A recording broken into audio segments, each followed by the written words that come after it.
Bonsoir à tous. Donc, Madame Maury, psychologue de l'Éducation nationale.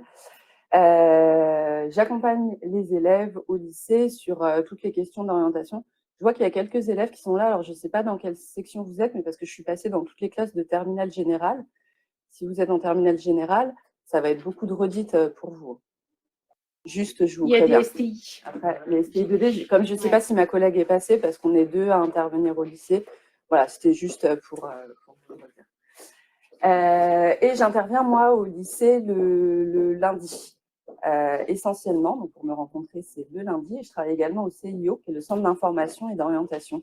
Donc, c'est aussi un lieu vers lequel vous pouvez vous tourner si vous avez des questions pour accompagner vos enfants, notamment sur Parcoursup, sur les choix d'études après bac. N'hésitez pas à vous adresser au CIO. On est ouvert pendant les vacances scolaires. D'accord? Donc, pendant les vacances scolaires, pas de souci pour pouvoir vous accueillir. Ce ne sera pas forcément moi, mais... alors, on va débuter sur Parcoursup. Alors, d'abord, des petites généralités. Donc, Parcoursup, ça va être une plateforme. En fait, Parcoursup, il faut le considérer un peu comme une boîte aux lettres. C'est une boîte aux lettres qui va envoyer les dossiers des différents établissements dans lesquels vos enfants vous postulent. C'est tout simplement ça. D'accord? Parce qu'on entend beaucoup de choses sur Parcoursup. C'est pas Parcoursup qui sélectionne les élèves et les candidatures. Il n'y a pas d'algorithme dans Parcoursup. Ce sont bien les établissements qu'il y a derrière et qui vont étudier les candidatures de vos enfants. C'est assez exhaustif puisqu'il va y avoir 24 000 formations de l'enseignement supérieur qui sont présentes sur Parcoursup. Alors, il peut y avoir quelques établissements, notamment des établissements privés hors contrat qui ne passent pas par Parcoursup, hein, ça peut arriver. Souvent, ils suivent à peu près quand même le même calendrier, donc c'est-à-dire que là, c'est la période où, si vous êtes intéressé par ces formations, où il faut aller voir ces établissements. D'accord. Une plateforme aussi qui utilise un processus assez simple, donc avec une procédure qui est dématérialisée, un calendrier qui est unique, avec des dates voilà, qui sont les mêmes pour chacune des formations, et un seul dossier à constituer. La liberté de choix, donc ça, la liberté de choix, c'est pour l'instant, vos enfants vont formuler des vœux qui ne sont pas classés, d'accord? Donc, ils les formulent de manière vraiment indépendante les uns des autres. Les formations, elles ont connaissance uniquement du vœu qui a été fait dans leur établissement, mais elles ne savent pas les autres vœux qui ont été faits par les élèves. Donc, il n'y a pas de stratégie à avoir à ce niveau-là, parce que voilà, c'est juste l'établissement qui reçoit la candidature, il sait qu'il y a sa candidature, mais il ne sait pas les autres vœux. Une procédure qui est assez transparente, c'est-à-dire que sur chacune des fiches de formation, on va vous montrer un petit peu après comment ça fonctionne. Vous allez avoir la connaissance de tous les critères d'analyse des formations, le profil des admis, les taux de réussite, les perspectives, perspectives d'insertion professionnelle, les débouchés, etc. Vous avez tout un tas d'informations. Parcoursup, c'est aussi vraiment, on s'en sert comme un outil pour s'informer sur les formations. D'accord? Donc, n'hésitez pas à aller voir et à regarder ces fiches. Accompagnement personnalisé, donc là, je vous parlais du CIO tout à l'heure, parce que là, c'est vrai qu'au lycée, il nous reste peu de temps et j'avoue que mes rendez-vous, c'est un peu tendu. Mais n'hésitez pas en tout cas à aller vers le CIO pour vous faire accompagner sur tout ça, vers les professeurs principaux. Ils font beaucoup de choses aussi avec les élèves pour les accompagner, pour les aider à réfléchir sur leur projet post-bac. Et puis j'ajouterais aussi peut-être les professeurs de spécialité qui effectivement dans leur spécialité ont une connaissance parfois assez fine de ce qu'il est possible de faire. Enfin, c'est vrai qu'un professeur d'AGGSP, ça va peut-être être plus compliqué pour voir, enfin plus compliqué. Il a peut-être moins de choses en tête pour des poursuites d'études en maths, quoi. D'accord. Donc, il ne faut pas hésiter, il faut se tourner vers les principaux interlocuteurs, donc les professeurs de spécialité.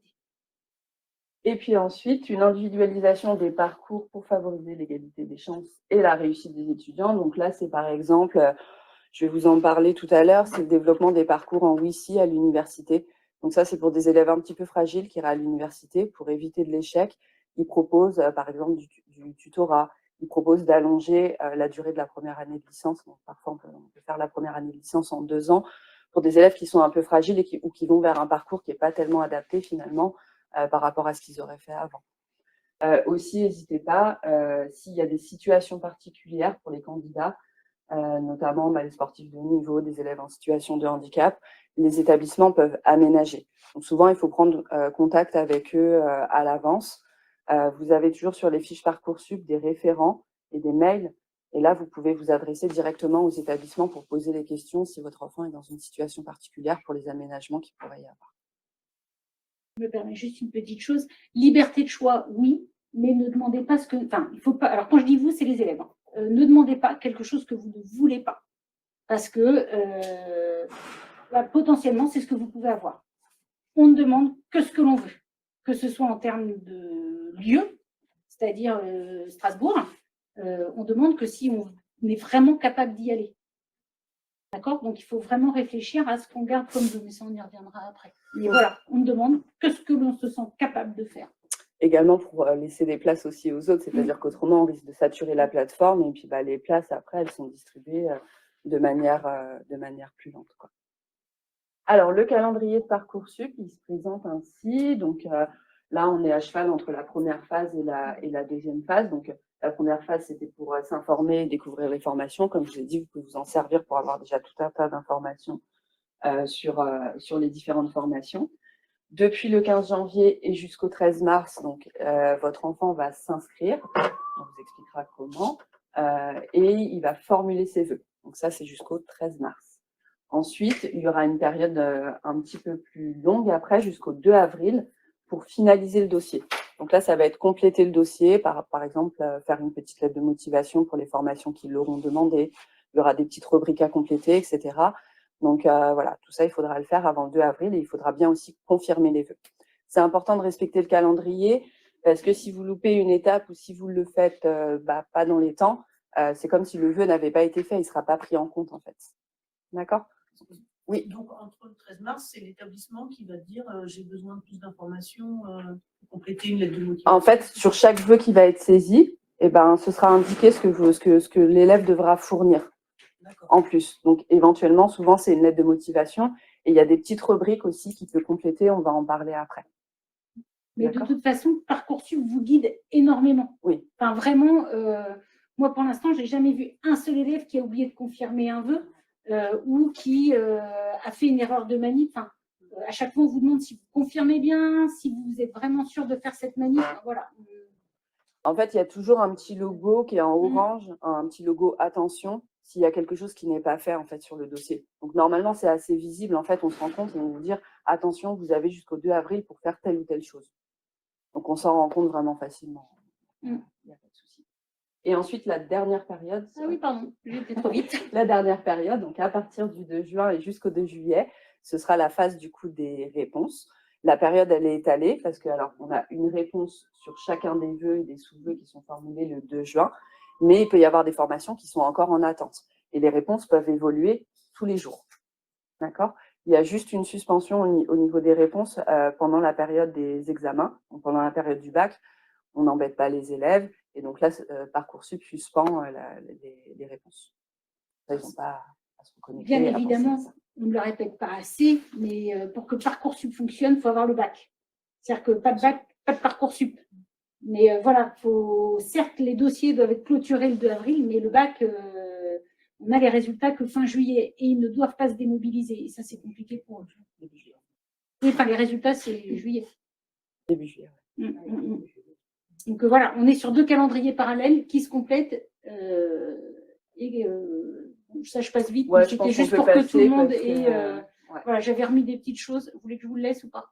Ouais, alors ça, on peut en parler.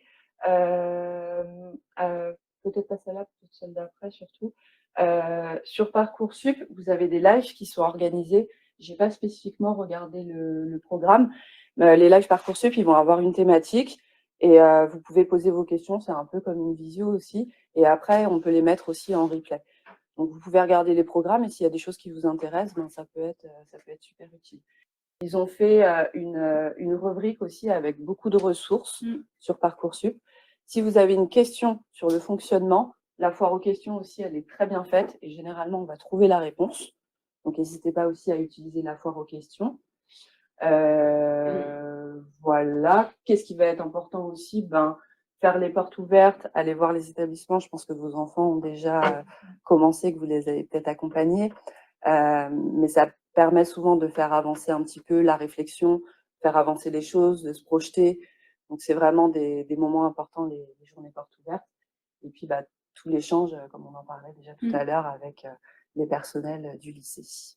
Et si vous mettez, alors ça, on vous le dit maintenant, parce qu'on n'aura peut-être pas l'occasion de leur dire après, si vous mettez la formation en favori, vous pouvez inclure la date de JPO dans votre calendrier téléphonique, où ça vous envoie un rappel.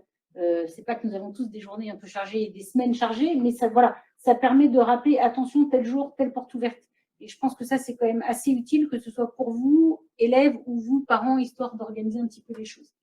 Et dernière chose, quand vous contactez via Parcoursup, les personnes qui vous répondent, ce sont des psychologues de l'éducation nationale et du volet orientation. Hein. Ce n'est pas des réponses préfectes, pas du tout. Si vous avez un problème sur votre dossier un jour, la rubrique contact, c'est hyper efficace. C'est les services académiques et c'est les psychologues de l'éducation nationale qui travaillent là-bas.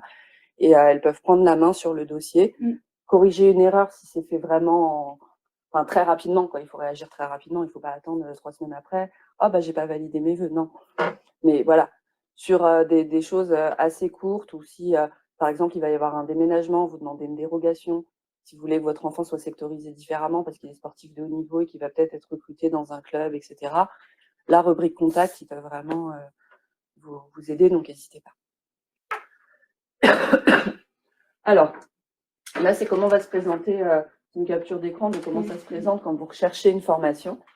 Vous allez pouvoir rechercher une formation à partir de différentes choses. Alors, il y a les mots-clés. Là, vous tapez, c'est une recherche libre. Donc, par exemple, je ne sais pas, votre enfant veut faire un BUT GEA. Vous mettez BUT GEA, normalement, ça va vous indiquer la liste. Ça marche plus ou moins bien parce que ça dépend. Des fois, c'est assez opérationnel, des fois, ça l'est un petit peu moins. Et puis après, vous pouvez cibler sur la carte de formation. Il y a des élèves, ils veulent rester à Nantes ou ils veulent bien partir à 1 heure ou 2 heures de Nantes pour pouvoir rentrer après les week-ends. Donc, il y en a qui ont une recherche géographique qui est assez ciblée.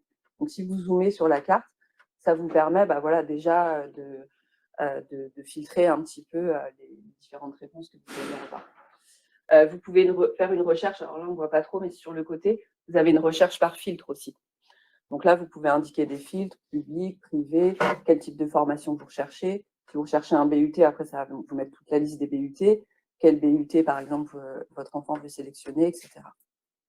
D'accord ? Et ensuite, du coup, vous aurez les différents résultats qui vont s'afficher. Vous pourrez aller découvrir les formations, puisqu'il y a une fiche de formation qui est très complète pour chacun. Voilà, donc vous allez arriver sur la carte d'identité des formations. La carte d'identité, elle va se présenter comme ça. Donc d'abord, il y a des informations généralistes. En un clin d'œil, vous voyez, c'est un établissement public, privé. Faites attention à ça. Moi, tous les ans au CIO, j'ai des personnes qui ont demandé du privé et qui ne s'étaient pas rendu compte que c'était du privé. Et qui se retrouvent du coup avec des frais de scolarité qui ne peuvent pas assumer derrière, des choses comme ça. Donc, on fait bien attention. Il y a la date des journées portes ouvertes, tout un tas de petites informations. Les frais de scolarité sont généralement indiqués. Et puis ensuite, vous allez avoir différentes rubriques. Donc, il va y avoir comprendre les critères d'analyse des candidatures. Comment l'établissement sélectionne. Souvent, on va se dire, c'est les résultats scolaires. Alors oui, il y a pas mal de formations qui vont prendre en compte les résultats scolaires, mais ils vont les prendre en compte de quasiment pas à énormément. D'accord ? Et ça, il vous indique un pourcentage. Par exemple, il y a des formations scolaires, ça va être 20% seulement, c'est les résultats scolaires. Le reste, ça va être la motivation, l'engagement de l'élève, ça va être son savoir-être. Son savoir-être, voilà, exactement. Donc là, vous avez tout un tas d'informations pour savoir comment ils sélectionnent les profils de candidature. Donc ça, c'est important de s'en imprégner pour essayer de coller au mieux à ce qui est attendu. Et ces profils-là, ces critères, on est obligé de les respecter. Alors, nous, on le sait parce qu'on fait aussi partie de ces établissements qui recrutent. Le paramétrage, on l'a fait au mois de décembre, enfin même novembre-décembre. C'est pas nous qui faisons ce que l'on souhaite. Alors, si on dit, nous, on préfère quelqu'un qui a peut-être de moins bons résultats, mais qui sait travailler en équipe, ou qui est autonome, qui n'est pas absentéiste, ça joue beaucoup, plutôt quelqu'un qui a d'excellentes notes, mais qui n'est jamais là. On préfère quelqu'un qui s'engage à quelqu'un qui ne s'engage pas. Mais tous ces critères, ils sont vérifiés. C'est-à-dire que nous, on nous dit, bah, ça, c'est pas assez précis. Les élèves qui vont lire ça, ils ne vont pas comprendre ce qu'on va leur demander. Donc, on est obligé de les reprendre.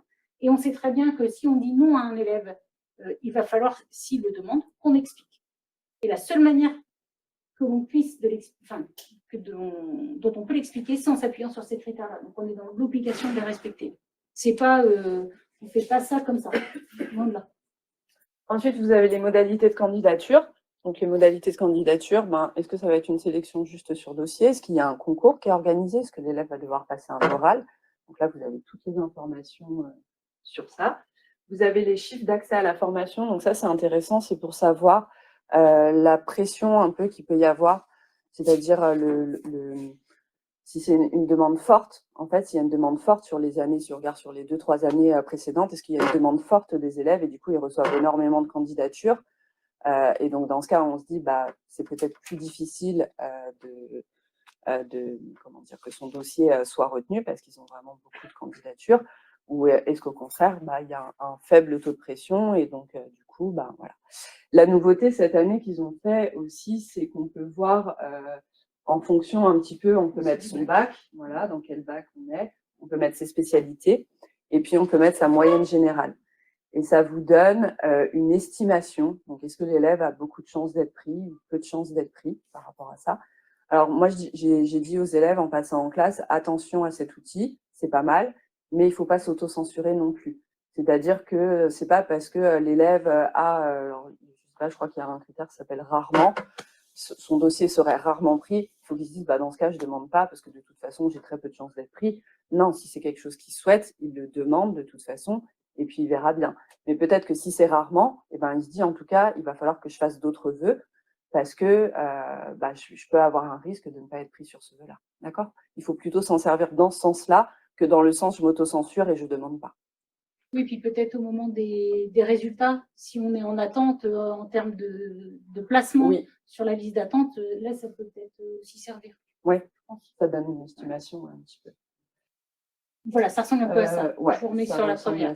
Ensuite, on est sur la poursuite d'études et les débouchés. Donc, qu'est-ce que votre enfant pourra faire après ces études-là, que ce soit en termes d'insertion professionnelle ou en termes de poursuite d'études.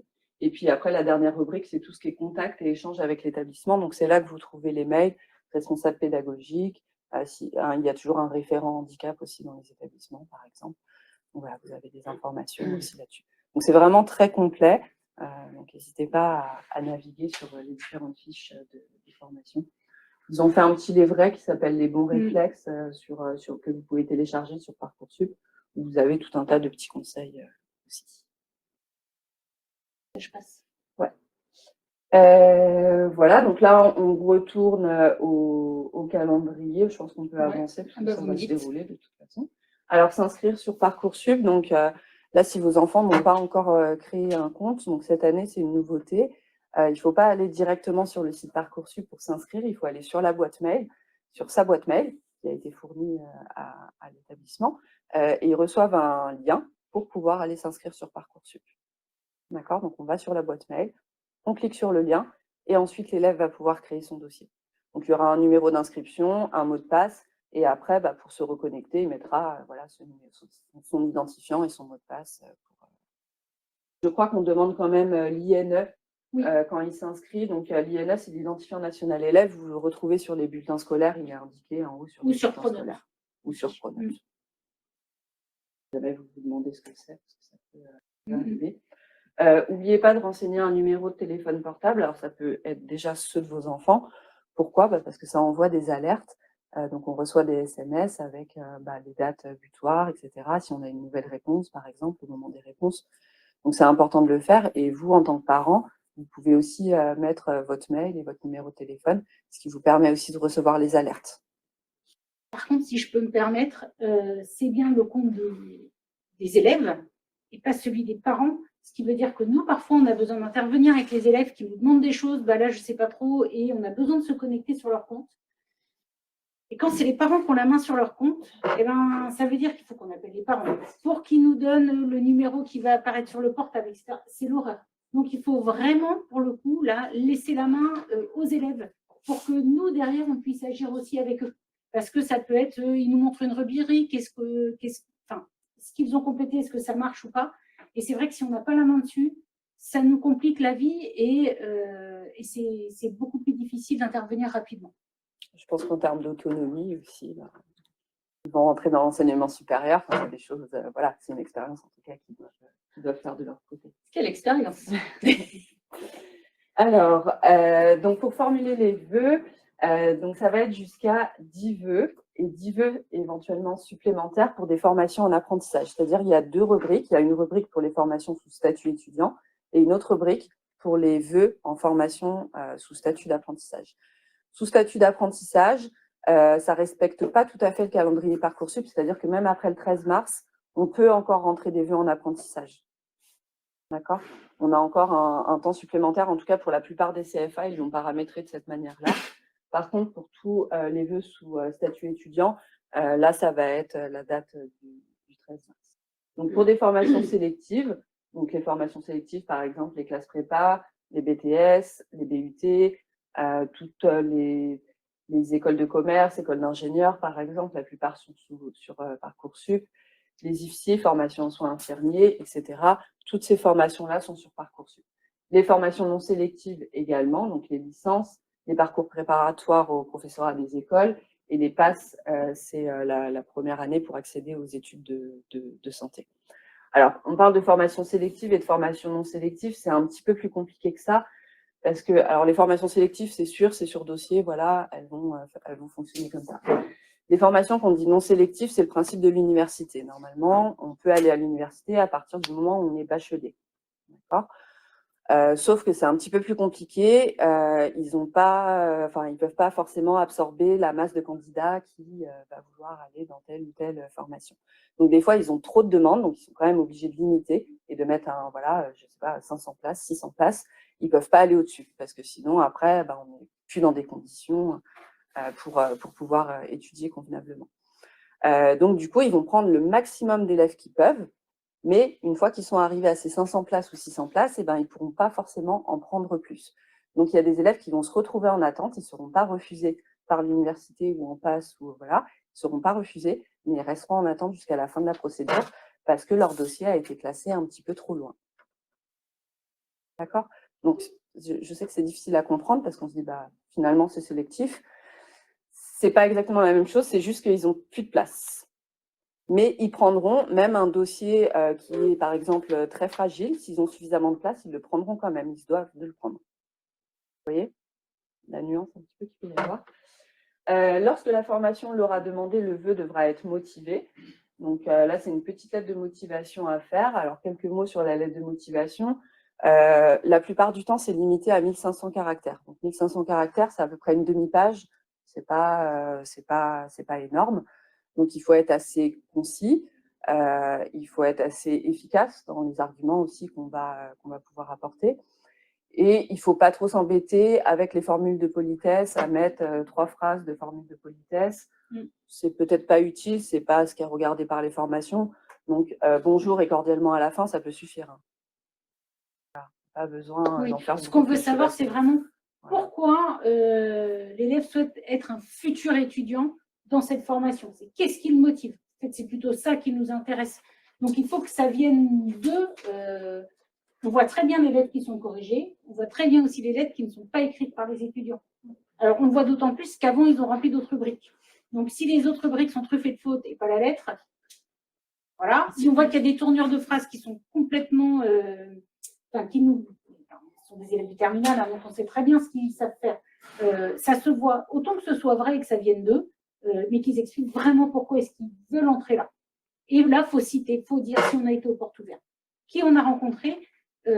Alors, pour les universités, c'est un peu différent, mais je sais que les écoles comme nous, qui recrutons effectivement en filière sélective, on va regarder ça. Nous, ce qui nous intéresse, c'est vraiment d'avoir des gens qui ont fait la démarche de venir. Et je pense qu'il y a quand même beaucoup d'écoles qui sont là-dessus. Donc, qui est-ce qu'ils ont rencontré?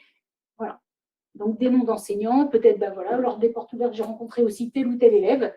Plus on est précis, plus on sait que les personnes sont venues. Et puis, donner des choses authentiques aussi sur soi. plutôt que de mettre des choses finalement très bateau. Je suis motivée, si derrière on n'arrive pas à expliquer pourquoi on est motivé, c'est pas une phrase qui sert à grand chose non plus. Donc voilà, plein de petits conseils comme ça pour les aider sur la lettre de motivation. Des vœux qui n'ont pas besoin d'être classés, donc il n'y a pas de hiérarchisation, ça je vous l'avais déjà dit tout à l'heure, en tout cas pas à ce moment-là. Vous verrez qu'après dans la phase de réponse, il faudra ordonner les vœux à un moment donné, mais pas à ce moment-là en tout cas. La date de formulation des vœux, elle n'est pas prise en compte, c'est-à-dire qu'un élève qui aurait formulé ses vœux le 15 janvier n'a pas plus de chances d'être pris que ceux qui l'ont formulé le 10 mars. D'accord ? Ça va jusqu'au 13 mars, donc jusqu'au 13 mars, on peut faire ses vœux, la date n'est pas prise en compte. Et des vœux qui ne sont connus donc que de vous, la formation ne connaît que le vœu qui la concerne, je vous l'avais dit tout à l'heure.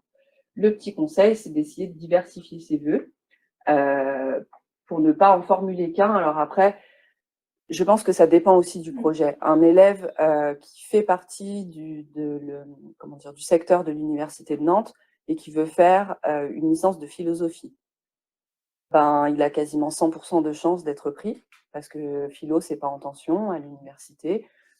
Donc là, s'il fait un vœu, moi, en tout cas, personnellement, ça me pose pas forcément de soucis, c'est son projet. Voilà. À partir de ce moment-là, c'est OK. Mais c'est des petits exemples comme ça, mais c'est pas le cas pour la majorité des formations.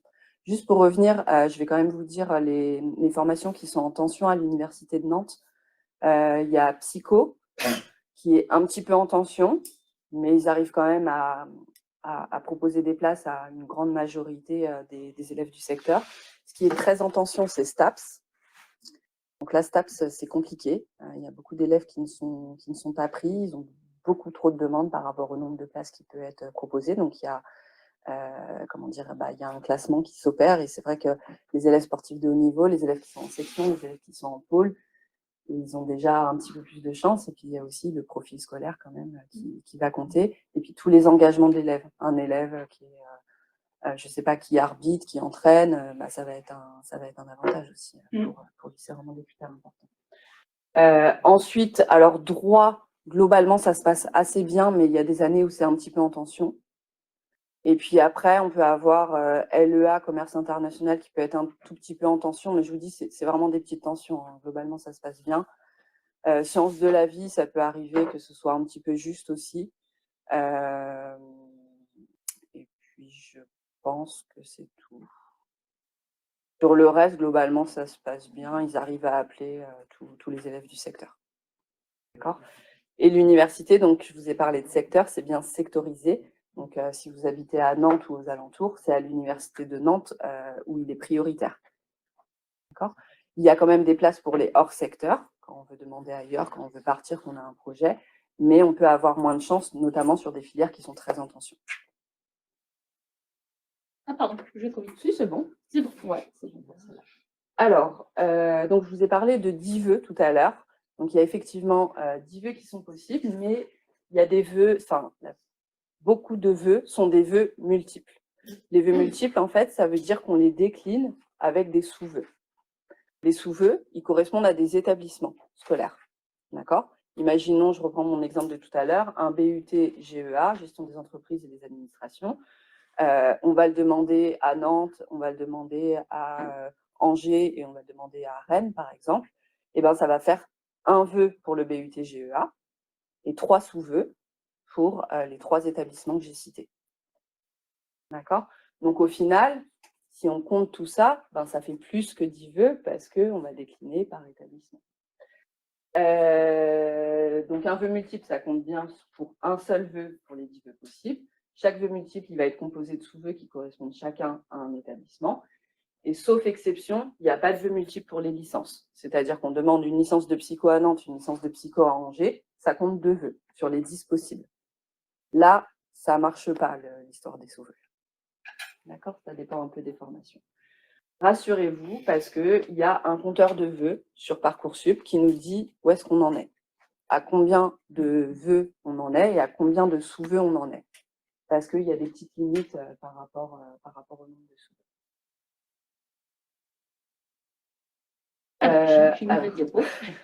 Pour les vœux multiples, alors les IFSI, les instituts d'orthophonie, d'orthopsie, d'audioprothésiste, on a droit à 5 vœux multiples. Donc, eux, ils ont fait des regroupements un petit peu territoriaux.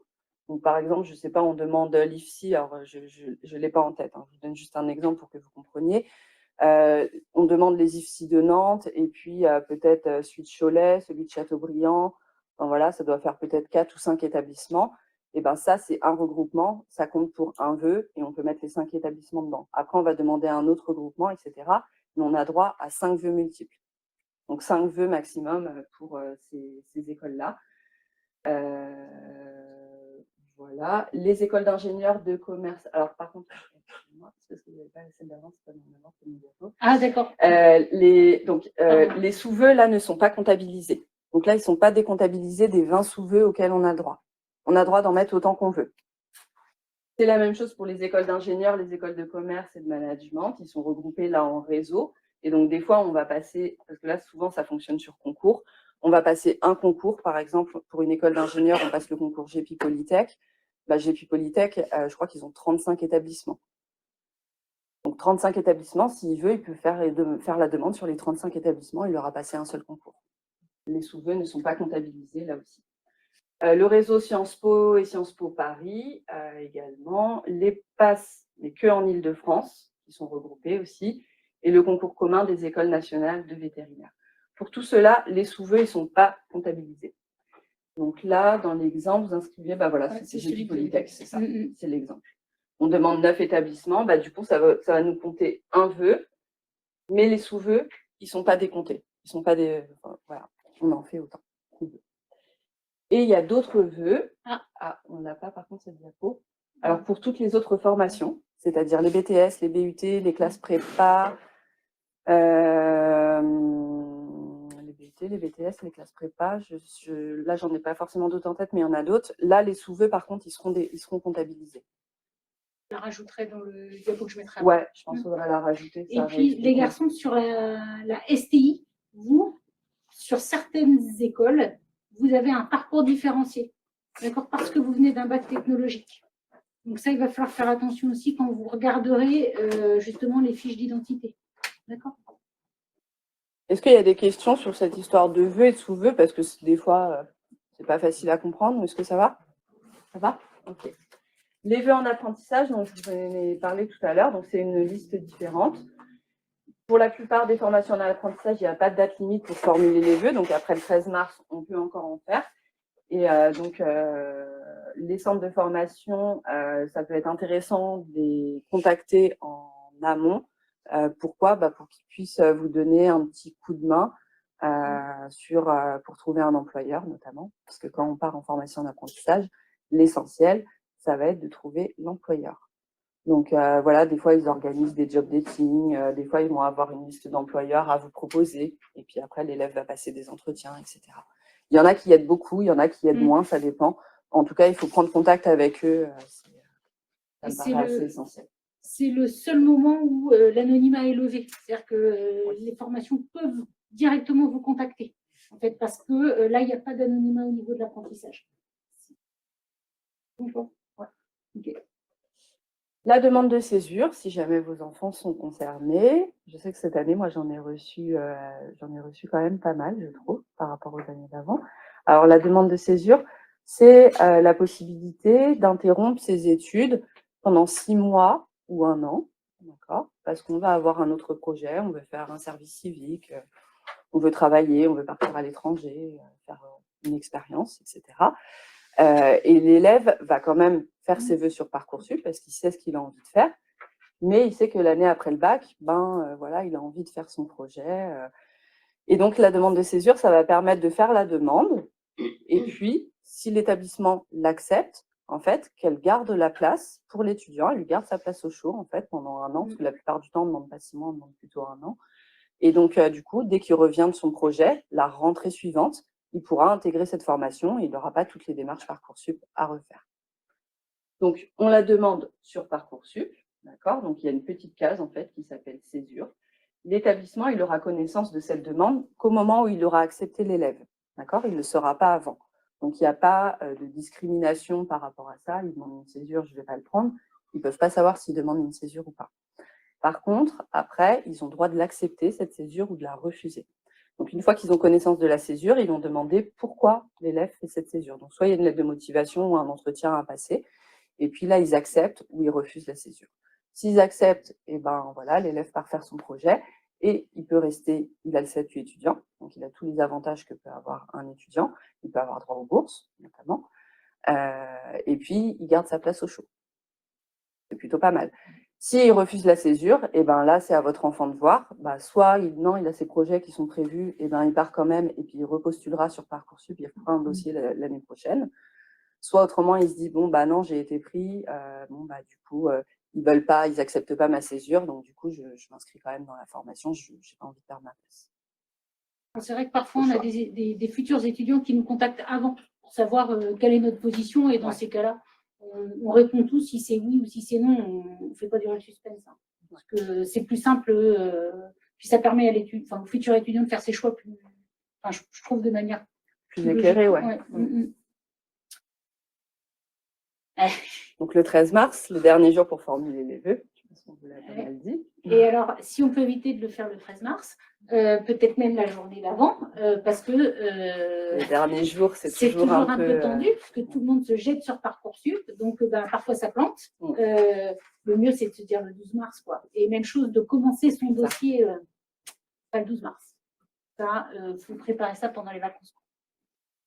Alors, les éléments que vont recevoir les formations. Donc, il y a différentes rubriques, et ça, c'est des rubriques que vos enfants vont devoir compléter. Alors, il y a une rubrique qui s'appelle activités et centres d'intérêt. C'est une rubrique qui est facultative, donc elle n'est pas obligatoire. Cela dit, de plus en plus de formations regardent ce qu'il y a sur cette rubrique et comment elle est complétée. Donc, moi, je dis vraiment à tous les élèves, faites-la, c'est intéressant pour vous mettre en valeur. Il y a des élèves qui font beaucoup de choses en dehors de leur scolarité, qui ont déjà eu des expériences, qui sont engagés, qui ont participé à des projets, qui sont engagés dans la vie citoyenne, etc. Et ben là, ils vont pouvoir se mettre en valeur et indiquer tout ce qu'ils font. Donc, c'est vraiment intéressant. Des élèves qui ont passé le BAFA aussi, par exemple, qui font de l'animation, qui ont fait des stages, voilà. C'est plein de compétences qui sont exploitables par les formations post-bac. Et nous, qui nous permettent de voir quel type de profil on a face à nous. En fait. Et ça, c'est intéressant. Et puis, il faut quand même qu'ils se vendent les uns par rapport aux autres. Il y a quand même ça. Ça permet de faire un peu la différence aussi. Et puis, ça permet de se mettre en valeur différemment. Et vraiment, il y a des formations. C'est une rubrique qui va être très importante pour eux. Ensuite, il va y avoir la lettre de motivation si elle est demandée. Donc, ce n'est pas forcément pour toutes les formations. Mais en fait, pour chacun des vœux qu'ils auront fait, s'il y a une lettre de motivation de demander, il faudra en faire une. Normalement, la lettre de motivation, elle est personnalisée, c'est-à-dire qu'elle est pour cette formation-là, et ce ne sera pas forcément la même pour une autre formation. Donc, voilà. Après, on va se servir de phrases, voilà, on va adapter un petit peu. Je comprends, hein, on ne va pas à chaque fois tout refaire et repartir de zéro. Mais il faut quand même la personnaliser un maximum par rapport à la formation qu'on demande et l'établissement éventuellement qu'on demande. Oui, si on a des arguments à apporter. Et ça peut être aussi montrer, on sait où on va. On sait pourquoi on demande cette formation, pourquoi on demande cet établissement. On a vu qu'il y avait tel projet, par exemple, dans l'établissement. Ça, s'il en parle, l'élève, dans sa lettre de motivation, ça montre déjà qu'il s'est bien renseigné, qu'il sait où il va, qu'il sait pourquoi il demande cette formation. Oui, et puis il faut faire attention, c'est pas une lettre de motivation pour tout. Je dis ça parce que nous, on reçoit des lettres de motivation où on a un officier qui est indiqué. À partir de là, ça dénote une motivation moindre, on va dire. Et même chose pour les autres établissements. Donc pour les vœux multiples, je pense que parfois, il y a un certain copier-coller qui n'est pas très efficace. Voilà, il faut faire attention à ça. Éventuellement, on peut vous demander des pièces spécifiques. Je vous donne un exemple. Un élève qui postule dans une école d'art, on peut lui demander un book qui est téléchargé de manière numérique. Pour un élève qui postule en licence de droit, pour toutes les licences de droit, que ce soit à Nantes ou ailleurs, il y a un questionnaire à remplir. C'est un questionnaire d'auto-évaluation. Vous avez le lien, en fait, directement. L'élève va faire le questionnaire. Donc, c'est un questionnaire où il va se questionner sur lui par rapport à son profil et par rapport à ce qui est attendu dans les études de droit. Il peut répondre de manière totalement transparente et sincère parce que le contenu de ses réponses ne sera pas transmis. La seule chose qui sera transmise, c'est l'attestation comme quoi il a bien fait ce questionnaire-là. Donc, c'est plus pour que l'élève se questionne et réfléchisse. Est-ce que j'ai bien le profil? Est-ce que je corresponds? Qu'est-ce qu'on va attendre de moi? C'est plus pour ça, ce questionnaire. Mais en tout cas, ça fait partie des pièces obligatoires. STAPS, on demande beaucoup, parce qu'ils demandent énormément d'attestations des clubs de sport. Ouais. Et souvent, il faut s'y prendre un petit peu en avance parce que les clubs, parfois, mettent un petit peu de temps avant de fournir ces attestations-là. Voilà. Et donc, la partie gauche, c'est plus droite, voilà. C'est plus nous, établissements, ce que nous, on remonte. Alors, bulletins scolaires et notes, alors je mets ça sur tous les bulletins scolaires. Effectivement, parfois, vous avez l'impression qu'ils ne sont pas remontés, vous commencez à rentrer ça à la main. Non, il faut nous laisser la main. Parfois, on peut mettre un peu de temps parce qu'il y a un élève qui bloque la remontée de tout le monde. Donc voilà, il faut nous laisser la main. Ça va se faire dans les temps, il ne faut pas s'inquiéter. Nous, on remonte et surtout, c'est certifié et remonté par l'établissement. Comme ça, les formations sont sûres que ça n'a pas été changé par les étudiants. Donc ça, c'est important. Ce qu'on remonte aussi, c'est tout ce qui est information sur les parcours. Donc tout ce qui est PIX, nous remontons. Tous ceux qui ont participé au cordée de la réussite, donc STI par exemple, on remonte. Ou voilà, tous les parcours spécifiques. Et la fiche à venir où nous, on complète tout ce que l'on sait sur l'élève, du moins qui a été fait dans l'établissement. Les guides aux journées portes ouvertes, les ambassadeurs des spécialités. Tout ça, nous, on remonte. Encore s'ils ont été délégués, ça n'a pas été remonté, on le remonte aussi.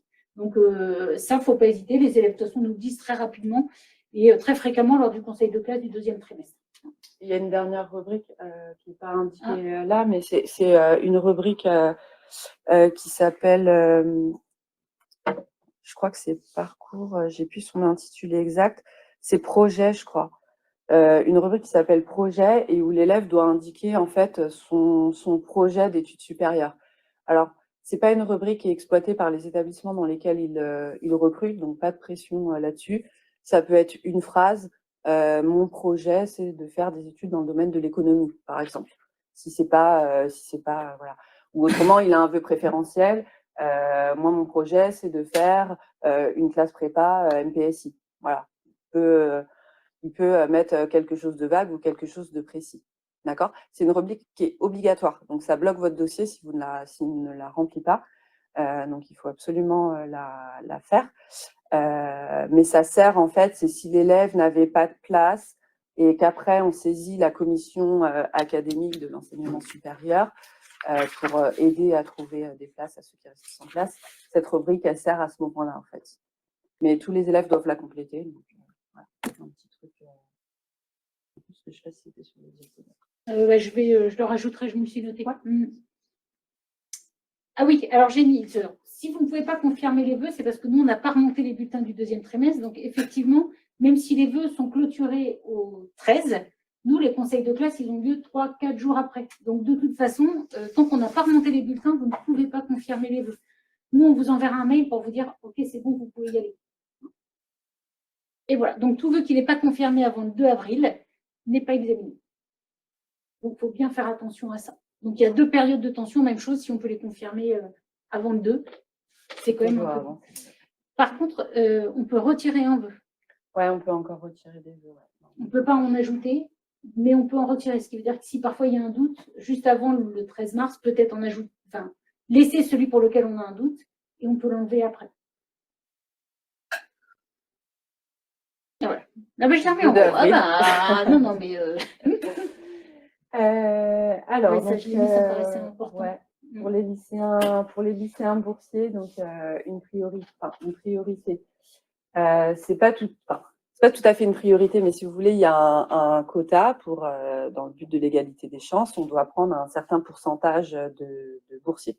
Donc, les élèves boursiers sont quelque part un petit peu favorisés, mais un dossier qui n'est pas sélectionné parce que c'est un élève boursier qui n'a pas un dossier qui correspond à la formation, dans tous les cas, ne sera pas pris dans la formation. Mais ça permet de donner un coup de pouce à ceux qui sont dans les moyens. C'est un petit coup de pouce, voilà. Et puis, il y a une aide financière de 500 € pour les lycéens boursiers qui s'inscrivent dans une formation qui est située en dehors de leur académie de résidence. Donc, l'académie, vous voyez, ça correspond à peu près à la région. Si jamais l'élève part, on peut avoir droit à cette aide financière. Bien entendu, après, il y a tous les sites, je ne sais pas si ça c'est dans le diapo, tous les sites étudiant.gouv.fr pour faire les simulations de bourse. Moi, je dis toujours aux lycéens, C'est pas parce qu'on n'est pas boursier au lycée, on n'est pas boursier dans l'enseignement supérieur. C'est pas du tout les mêmes critères. Il y a 10 échelons de bourse et des fois, on est boursier à un tout petit échelon. Mais si on a une aide de 300 ou 500 euros, bah, c'est toujours bon à prendre.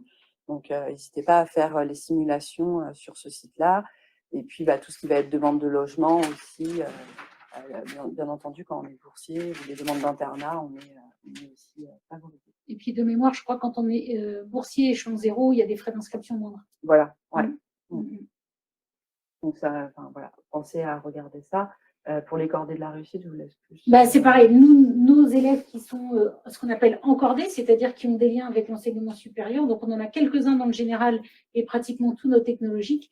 Même chose, en fait, c'est su. Ça veut dire qu'ils ont une petite connaissance supplémentaire par rapport aux autres. Donc ça, nous, on le met. Et puis surtout, moi, ce qui m'intéresse pour nos élèves qui viennent du technologique, c'est qu'effectivement, sur les BUT, ils ont des places réservées. C'est-à-dire que quand nous, on étudie les vœux, que ce soit en BTS ou en BUT, ils ne sont pas mis en concurrence avec les élèves de la section générale. C'est-à-dire que voilà, c'est vraiment deux recrutements différents. Donc c'est pour ça que on dit parfois que c'est moins en tension pour nos bacheliers technologiques que pour nos bacheliers généraux sur certaines formations. Donc, mais ça, je pense qu'on vous l'a déjà dit, les garçons. Mais voilà, c'est important de le savoir parce qu'effectivement, là, il s'agit de... Voilà, c'est la suite logique pour les technologiques d'aller vers des BUT. Ouais. En fait, ils créent des groupes, quoi. C'est il ça. y a le groupe Bac Pro, il y a le groupe Bac Techno et le groupe Bac Général. Et c'est vrai que pour les BTS, alors ça dépend des BTS, encore une fois, mais il y a des BTS où ils vont prendre 3-4 élèves de général, quoi. Ils n'en prendront pas plus. Parce que les BTS, c'est plutôt pour les Bac Pro et les Bac Techno. Hein. C'est pas pour, normalement, la poursuite d'études, on va dire, qui correspond le plus à un bac général. Mais après, il y a certains BTS qui recrutent encore beaucoup de bacs généraux. Ça dépend un petit peu du domaine. D'où l'importance d'aller aux portes ouvertes parce que ça, on vous le dit. Ouais. Ça, c'est extrêmement important. Même quand c'est dans son établissement. Là, je parle plutôt pour nos STI. Si c'est les BTS du lycée qui vous intéressent, allez peut-être voir au niveau des portes ouvertes. On vous donnera les chiffres, en fait. D'accord ? Ah oui, alors là. L'analyse des candidats. Ouais, du coup, je reprends la main. Je vais faire rapidement. L'idée, c'est de vous montrer à quoi à quoi ressemble un dossier que va analyser ce qu'on appelle une commission d'études des vœux Parcoursup, c'est-à-dire ceux qui vont lire les dossiers de vos enfants. Voilà, nous, à quoi ça ressemble. Chaque dossier ressemble exactement à ça. Donc, ce qu'on sait, nous, c'est d'où vient l'élève, ce qu'il a fait. Alors là, bon, j'ai pas forcément tout changé. Donc là, on est sur un STHR, mais pour vos élèves qui sont en général, eh ben, on sait quelle spécialité ils ont choisi, quelle langue ils ont, quelle spécialité ils ont arrêté. On connaît leurs notes de bac de français, etc. Et voilà ce qu'on vous disait sur la partie activité et expérience. En fait, effectivement, quand elles sont remplies, ça se voit. Et nous, c'est ce qu'on dit le plus. Le fait d'être engagé dans une association, dans un club de sport, d'encadrer des plus jeunes, d'avoir passé le BAFA, ça, c'est vendeur. Effectivement, s'il y en a qui ont travaillé l'été, dire dans quoi ils ont travaillé. C'est des choses auxquelles les élèves ne pensent pas forcément, mais il faut les mettre parce que, en fait, nous, c'est ce qu'on recherche. On recherche pas forcément de très bons élèves. Ce qu'on cherche, c'est des profils, des gens qui souhaitent venir et qui vont être intéressants pour nous. Alors, ça ne veut pas dire que s'ils n'ont rien fait, ils n'auront rien. En fait, rarement, ils ne font rien. Ils vont bidouiller sur leur ordinateur, ils vont démonter au niveau mécanique. Enfin, ils font plein de choses, en fait. Et nous, c'est ça qu'on veut savoir. Ils ont été délégués, ils ont fait des choses avec à permission. Enfin, voilà, il y a toujours des choses alors, voilà, ça, c'est ce qu'on remonte en termes de notes, de bulletins. Donc, vous voyez, en fait, ça, c'est le bulletin qui remonte. Hein, c'est tout simple. Hein. Et ça, c'est la fiche à venir. Alors, la fameuse fiche à venir qui fait peur à tout le monde. En fait, très clairement, la fiche à venir, c'est la remontée des 2 bulletins au trimestre. C'est-à-dire qu'on fait une moyenne des 2 trimestres et à partir de là, les 2 observations sont mises. Si nous, on souhaite faire quelque chose de différent pour donner un coup de pouce à l'élève, là, les enseignants reprennent la main et ils notent des choses. Ça, c'est la partie, j'ai envie de dire, la plus simple. Après, nous, en conseil de classe au 2e trimestre, voilà ce sur quoi nous passons le plus de temps. Là, c'est la partie conseil de classe et vraiment avis pédagogique. sur l'élève. C'est-à-dire que nous, on doit se prononcer sur 3 grands critères: la méthode de travail, l'autonomie et la capacité à s'investir. Et à partir de là, on met si c'est très satisfaisant,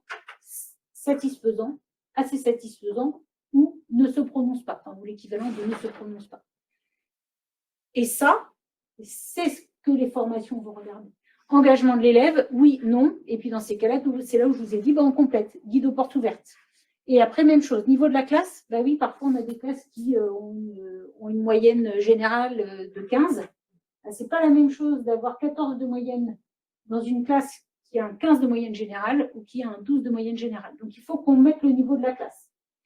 Et qu'on explique aussi les capacités de l'élève à réussir dans cette formation.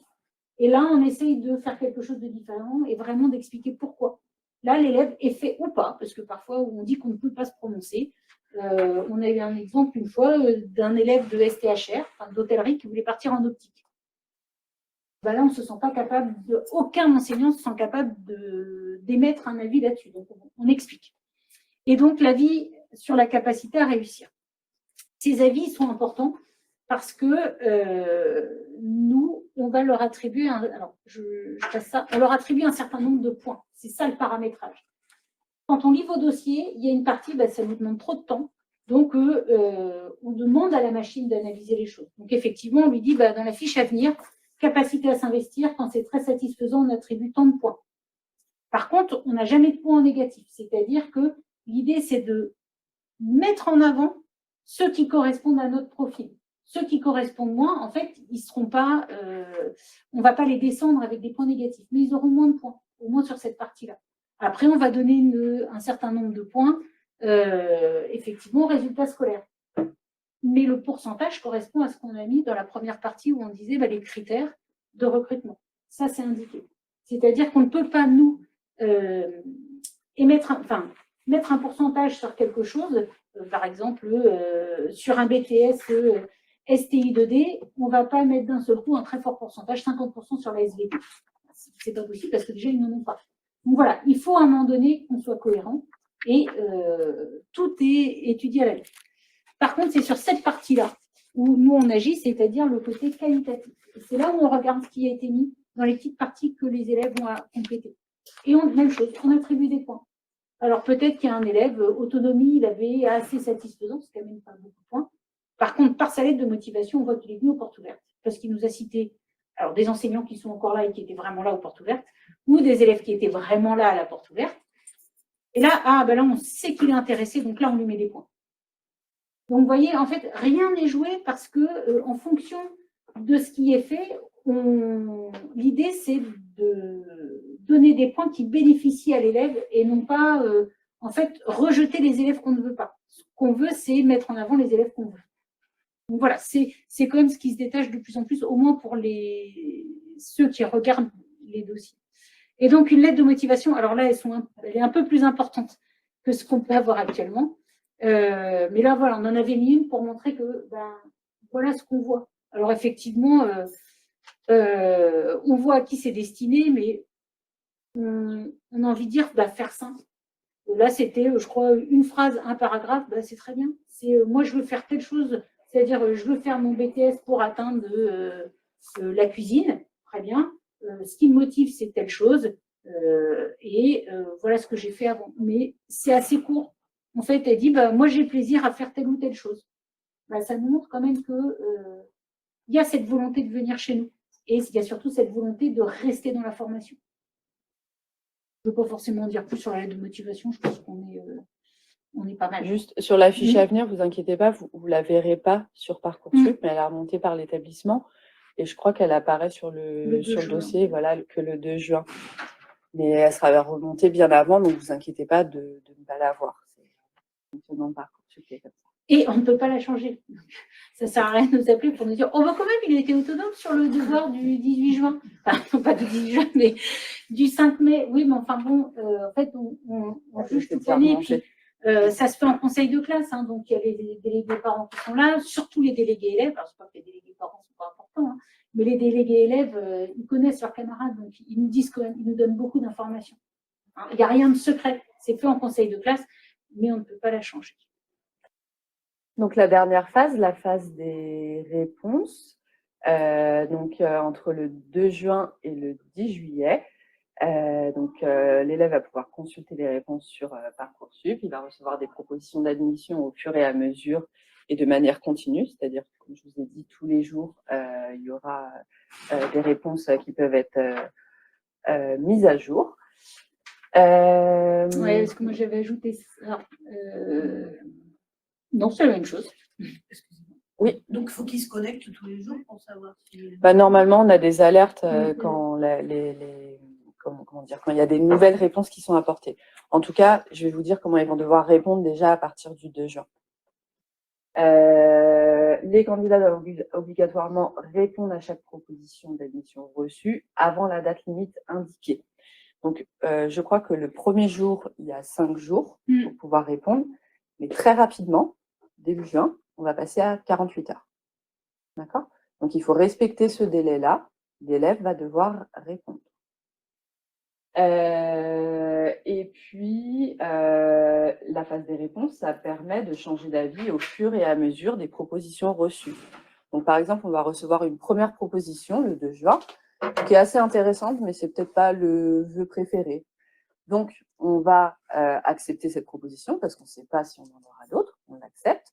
Et puis, peut-être que les jours à venir, on va rester en attente sur les propositions qui nous intéressent plus. Et du coup, peut-être que dans les jours à venir, on aura une nouvelle proposition sur quelque chose qui nous intéresse plus. Et à ce moment-là, la réponse, elle peut tout à fait être changée, c'est-à-dire qu'on accepte la nouvelle proposition et puis on refuse la première qu'on avait acceptée.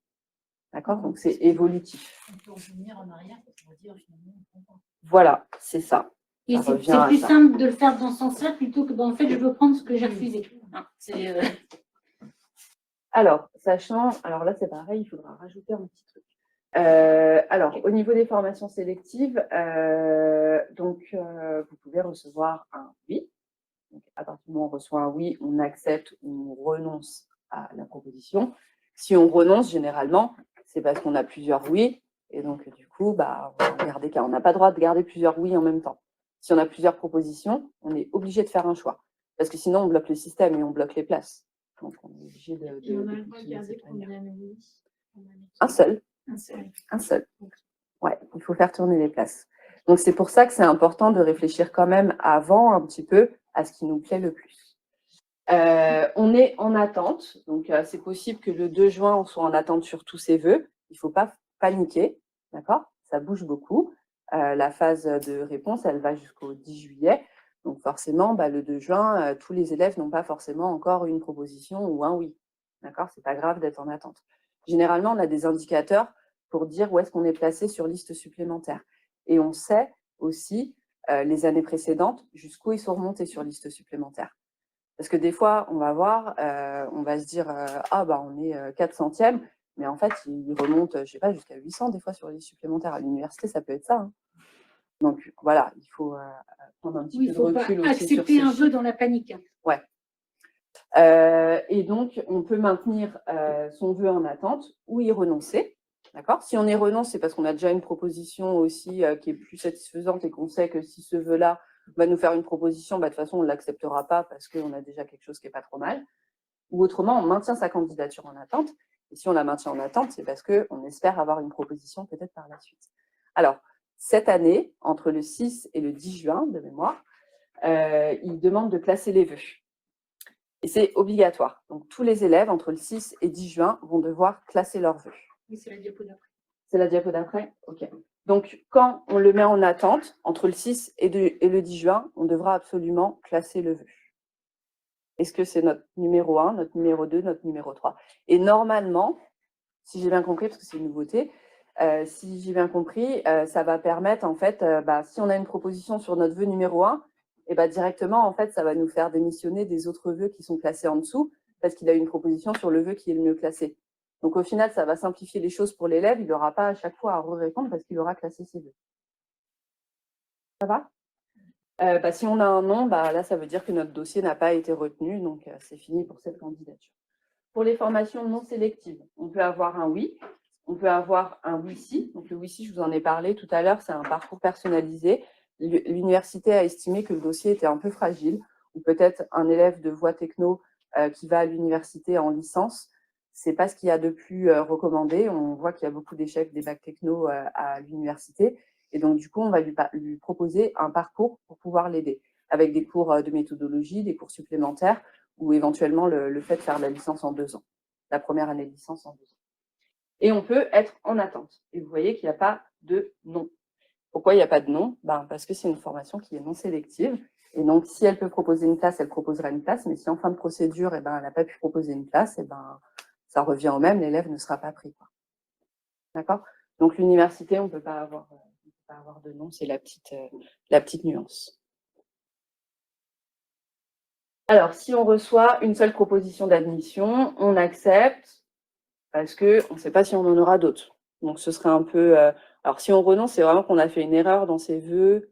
Voilà, mais autrement, normalement, on accepte la première proposition parce que de toute façon, c'est évolutif. Et on peut demander à conserver toute une partie de ses vœux en attente.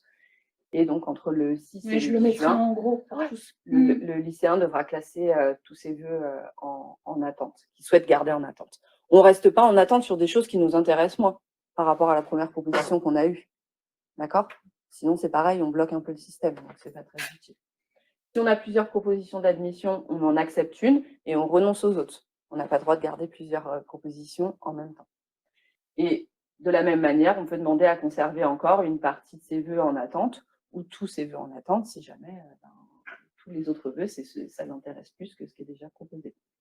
Et si on n'a que des réponses en attente, il faut attendre, tout simplement. Ça bouge quand même beaucoup. Voilà. Par contre, il ne faut pas rester tout le temps devant l'ordinateur, parce que là, ça ne changera pas. Ouais. Parce que Parcoursup mouline à 4h du matin et midi, je crois. Ou normalement, c'est une fois par jour. Je crois que c'est pour les élèves, c'est le matin, c'est à 8 ou 9 heures. Peut-être à 8 ou 9 heures, ils peuvent consulter leur dossier pour voir s'il y a quelque chose qui est mis à jour. Ça ne sert à rien d'y retourner le soir, ce sera le lendemain où éventuellement il y aura une nouvelle mise à jour. Voilà, c'est nous. D'accord, donc c'est une fois par jour. Ça ne sert à rien d'y aller 10 fois dans la journée. Des solutions pour les candidats qui n'ont pas reçu de proposition d'admission. Donc, entre le 11 juin, donc vous voyez assez rapidement quand même, et le 11 septembre, il y a une phase complémentaire qui est organisée. Donc, la phase complémentaire, ça permet de formuler des nouveaux vœux dans des formations où il reste des places. Alors, vous imaginez bien que ça change parce que le 11 juin, il y a certaines formations qui ne savent pas encore trop où ils en sont au niveau des places. Mais peut-être que fin juin, ils feront des propositions. Donc là, il faut doser un petit peu entre je me précipite directement sur quelque chose parce que là, j'ai été refusée partout, je ne suis pas pris. Donc le 11 juin, je regarde ce qu'il y a et puis je fais avec ce qu'il y a.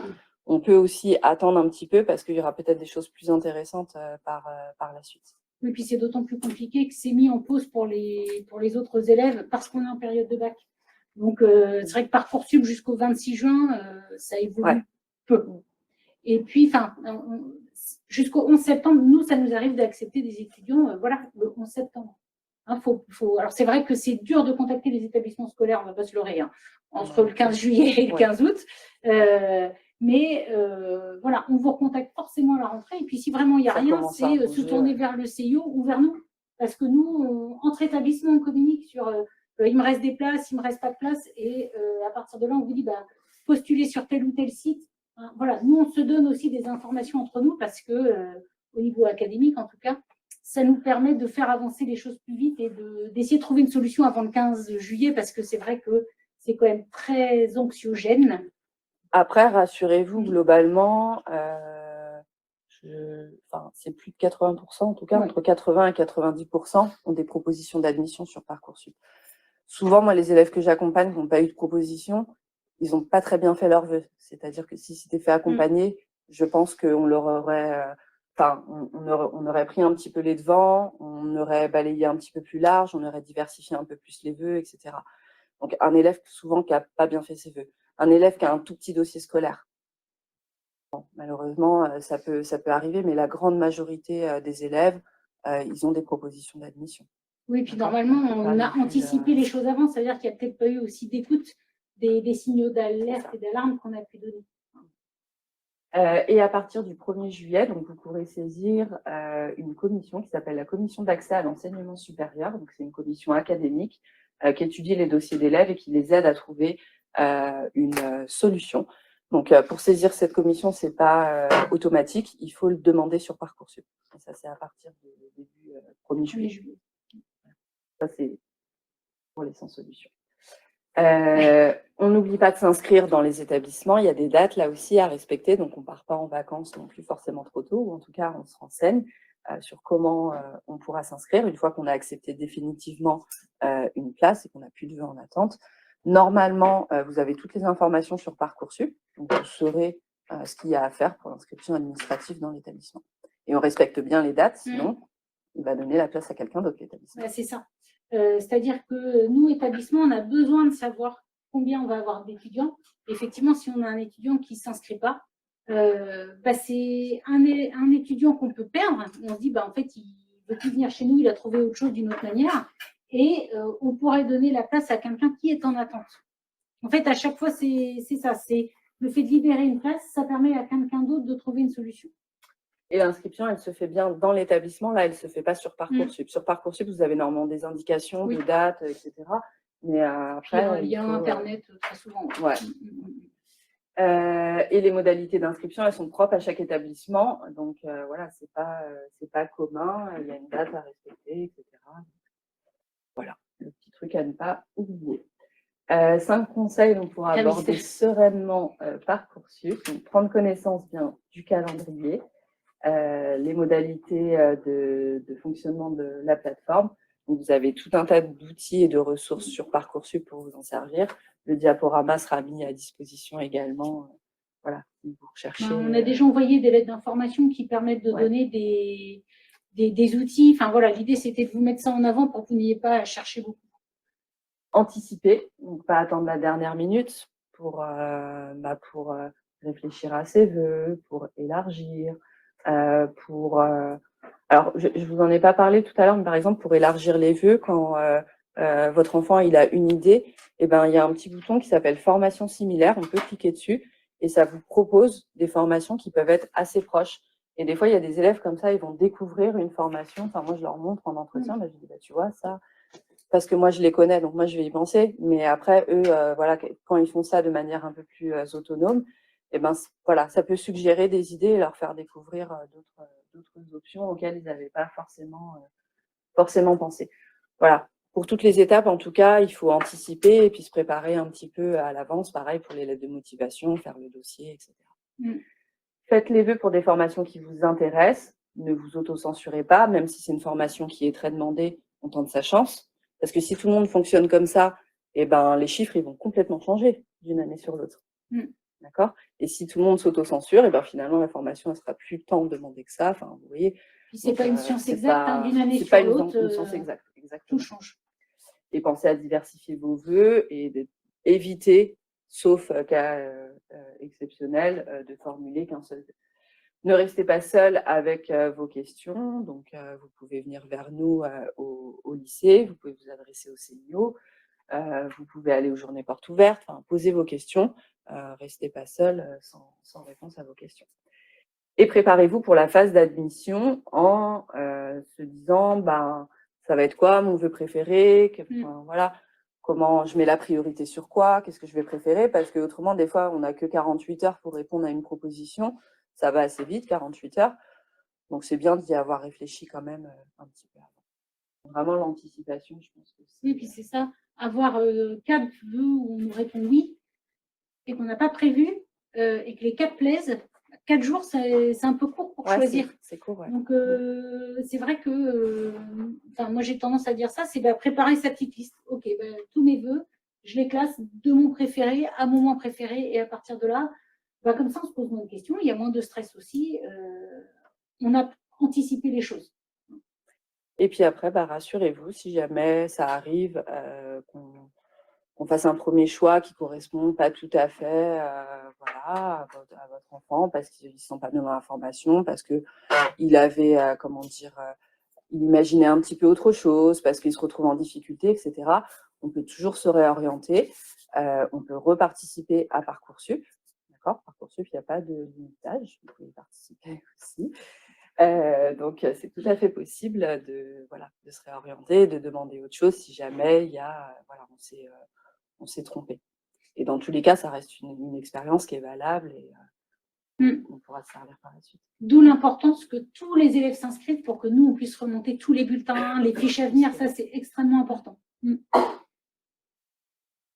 Et puis, pour conclure un petit peu, alors, il y a un numéro vert Parcoursup, donc 0800 400 070. On avait envoyé tout ça par mail. De toute façon. Si vous avez besoin, mais autrement, vraiment, la messagerie contact, s'il y a un problème sur votre dossier notamment, ils peuvent prendre la main, ils peuvent vous aider.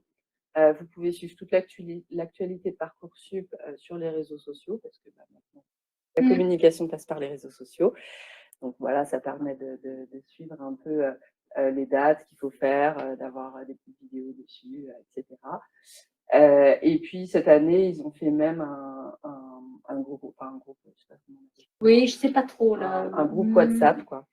Vous savez, maintenant, il y a des groupes WhatsApp publics et on peut suivre. Et donc, c'est des publications qui se font aussi. Donc, voilà, vous pouvez utiliser tout ça.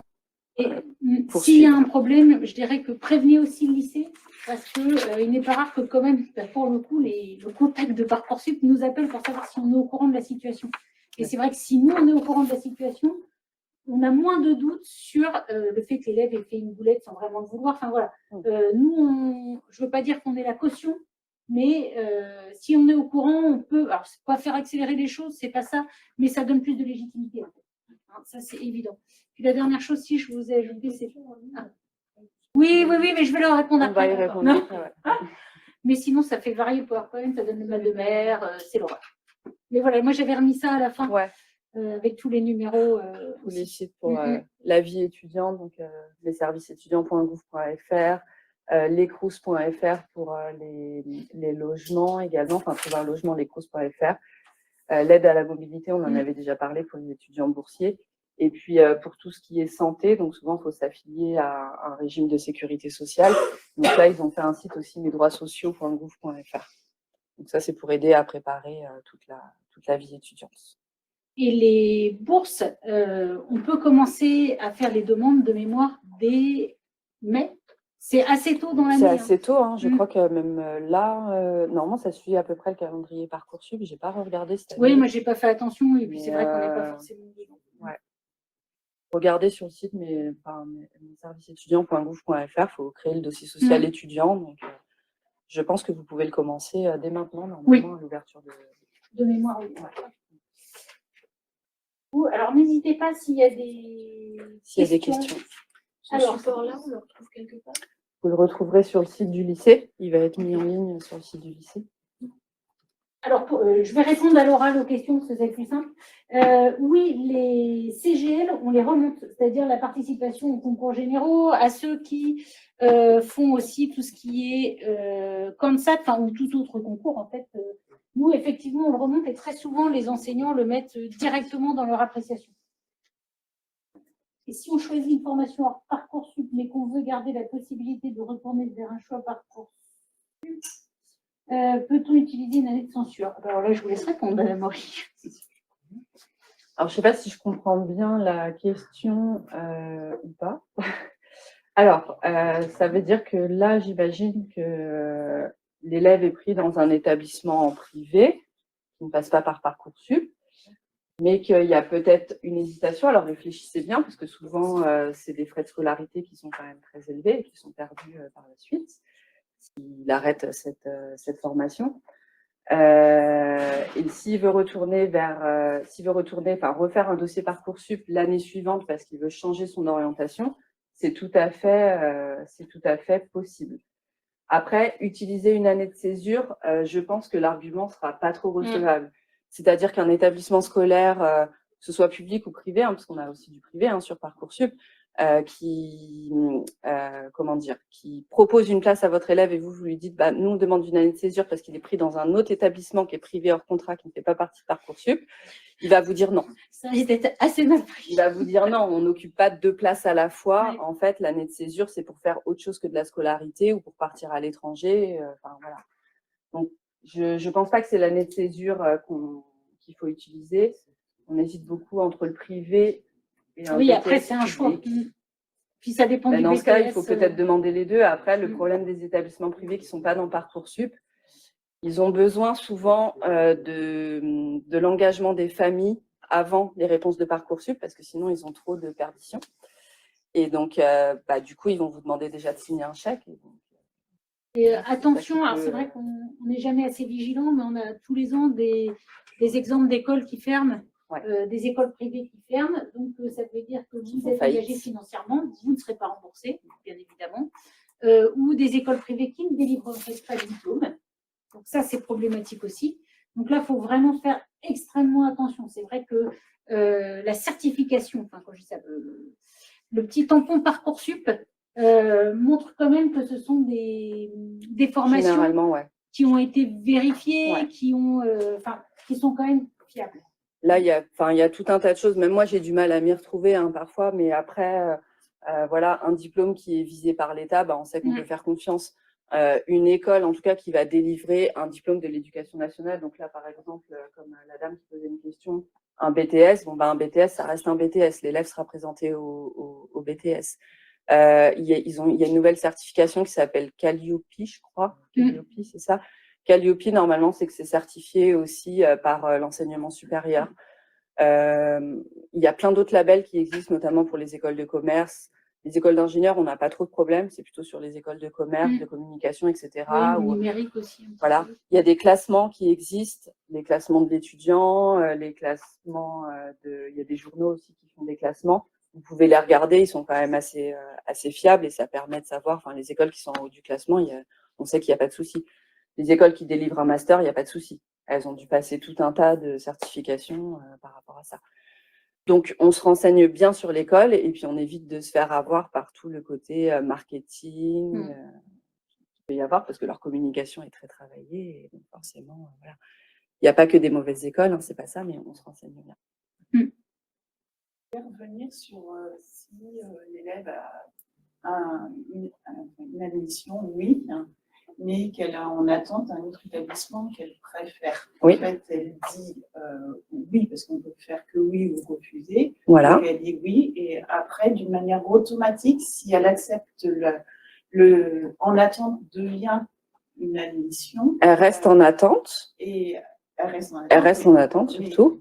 Ouais, elle reste en attente. Et puis, je sais pas, ça évolue. Puis au final, celui qu'elle souhaite lui dit oui. Ouais. Donc au final, le premier oui, il s'efface automatiquement. Normalement, à partir du moment où il aura classé ses vœux, où l'élève aura classé ses vœux, je pense que ça se fera de manière quasiment automatique. Mais à mon avis, il faudra quand même une validation de l'élève. D'accord. Parce que là, je ne peux pas trop vous dire, comme c'est une nouveauté cette année, c'est pas hyper. Mais ça dira peut-être, mettez-vous fin à tous vos autres vœux, parce que c'est vrai que très souvent, même les vœux en attente ne sont pas annulés, et nous, c'est ce qui nous pose des problèmes derrière. C'est que on a des gens qui sont admis, et puis en fait, pas du tout, parce qu'ils sont déjà inscrits ailleurs. Et puis, une fois qu'ils sont inscrits, je peux dire qu'ils ne retournent pas sur Parcoursup. Là-dessus, c'est fini. Je ne sais pas s'il y a d'autres questions, autrement sur les gens qui sont à distance. Pas d'autres questions? Très bien. Si en sous-vœux, par exemple, s'il y a des établissements qui sont en internat ou en externat, est-ce que c'est des sous-vœux différents? Non, ça compte un seul sous-vœu. Ouais, parce que quand même, autrement, ça... notamment pour les prépas. Pour les prépas, on peut faire avec internat et sans internat et ça comptera un sous-vœu.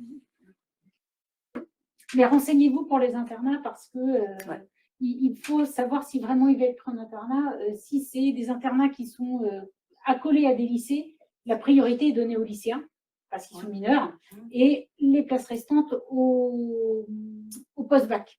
Donc, il peut y avoir des critères aussi économiques. Enfin, là, il faut vraiment se renseigner auprès d'établissements. D'éloignement géographique aussi. Si vous demandez l'internat, alors vous habitez finalement assez proche, vous avez moins de chance aussi. Et puis, il faut tenir, là pour le coup, c'est aux parents que je le dis, mais aussi aux élèves, il faut tenir l'internat, c'est-à-dire que être à distance, alors il y en a, ça leur va, ils sont hyper contents, ils sont loin, ils sont autonomes, ils gèrent, et puis il y en a d'autres, c'est plus compliqué. Donc, il faut aussi faire attention les premiers temps quand vos enfants sont éloignés. Alors, il y a certaines écoles qui appellent en disant bah là, c'est pas possible, il ne tient pas. Il faut venir le chercher et trouver autre chose. Et j'ai envie de dire, bah, c'est la meilleure des solutions quand on vous prévient. Mais effectivement, parfois, l'éloignement peut s'avérer compliqué. Donc, dans ces cas-là, il faut peut-être effectivement éviter la distance géographique et plutôt démultiplier les domaines. Bah, faut parler de tout ça avant. C'est ça. Il faut vraiment y réfléchir. Faut parler de tout ça et anticiper. Et puis, j'ai envie de dire, bon, si vos enfants émettent des souhaits, bah, faut les respecter. Parce que c'est, enfin, je dis ça, mais voilà. Ça me paraît essentiel parce que ils se connaissent, je pense qu'ils savent de quoi ils sont capables. Alors après, peut-être qu'ils visent trop haut et ça ne va pas passer, mais au moins, ils n'auront pas de déception. Ils auront tenté leur chance. C'est ça. Ils auront tenté leur chance, c'est pas passé, ben ok. Et puis si ça passe, ben, après ils sauront, ce sera peut-être dur, mais au moins on leur laissera la possibilité de. Voilà. Merci. Merci. Bonne soirée. Je coupe la visio. Bonne soirée.